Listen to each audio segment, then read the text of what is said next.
سلام، اول هفته‌تون بخیر باشه. امیدوارم هر جا هستید حالتون خوب باشه. امروز معرفی ظروف جدید ارشیا رو داریم. بریم با هم بسته رو باز کنیم. خب همینطور که میدونید قرار شد که من یه سری از ظروفای استیل ارشیا رو بهتون معرفی کنم. همین پنجشنبه به دست من رسید. کلی ذوق داشتم برای باز کردنش. گفتم من کامل فیلم بگیرم که شما هم بسته بندی رو ببینید و هم کل سرویس رو بهتون نشون بدم. فعلا فروششون فقط به صورت سرویس هستش، تک فروشی ندارن و اینکه ساخت چین هستش، برند ارشیا فلوگل که چه فلوگل چه ارشیا هر دوتا یکی هستن، هیچ فرقی با هم نمیکنن. من داخل ظرفا رو بهتون نشون بدم که چقدر زیبا و جذاب برش خوردن. دربشون هم که به خاطر اون نوار لاستیکی که دورش هستش کاملا نشکنه.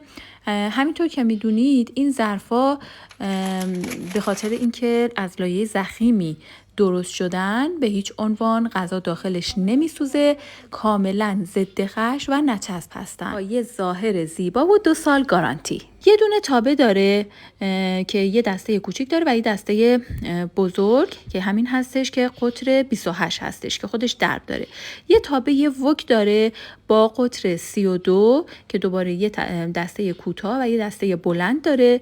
یه قابلمه داره با قطر 24 که برای 4 نفر تا 6 نفر مناسب هستش. یه قابلمه دیگه داره با قطر 20 و یه قابلمه دیگه با قطر 28 که مناسب هست برای 10 تا 12 نفر. ارتفاع تابه رو ببینید که چقدر بلنده و این باعث میشه که وقتی شما غذای چیزی داخلش سرخ میکنید روغن پاشی به اطراف نداشته باشه. اینم که تابه وک هستش که باز اینم ارتفاعش بلنده. برای اطلاعات بیشتر از قیمت و نحوه سفارش میتونید به پیج ارشیا میشی پیام بدید و سفارش خودتون رو ثبت کنید. من نچسب بودن این ظروف رو با درست کردن یه نیمرو بهتون نشون میدم. همینطور که دیدید من روغن رو که ریختم اونقدر رو هم نذاشتم که تابه داغ شه.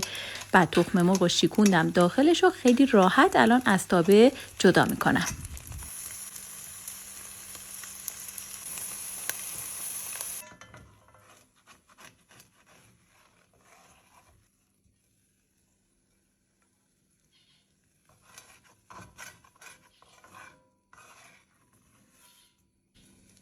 من الان میخوام توی این تابه برنج دم کنم. ببینید این دسته که بلندتر هستش به هیچ عنوان داغ نمیشه، ولی این یکی دسته که کوچیک‌تره داغ میشه. مقدار روغن رو ببینید که چقدر کمه، زیادم نریختم. حتی میتونم بگم از قابلمه‌های تفلون کمترم ریختم. با 2 قاشق زعفرون دم کرده، 2 تا کفگیر برنج آبکش شده، 2 تا 3 کفگیر برنج آبکش شده با هم مخلوطشون میکنم که کامل هم برنجم زعفرونی شه و هم روغنی شه. حالا با پشت قاشق روشو کامل صاف میکنم و بقیه برنج آبکش شده رو روش میریزم و مجدد دوباره با پشت قاشق حسابی فشردش میکنم که برنج قالبی و خوشگلی از آب در بیاد و بعد به همراه دم کنی به مدت نیم ساعت تا 40 دقیقه بذارید کامل دم بکشه. دربش رو ببینید 2 تا قسمت از دربش ببینید حالت هلال داره، همین قسمت مشکی رنگ گذاشتم برای خارج شدن بخار که برای دم کردن بهتره که از دم کنی استفاده کنید. خب من اطرافش رو با یه چاقو آزاد میکنم چون میدونید که اطرافش برش لیزر نخورده و این قسمت غذا بهش میچسبه دیگه و فقط کف ظروف هستش که نچسبه و بعد برمیگردونم. ببینید چه ته دیگه خوش رنگ و خوشمزه‌ای بهم داده.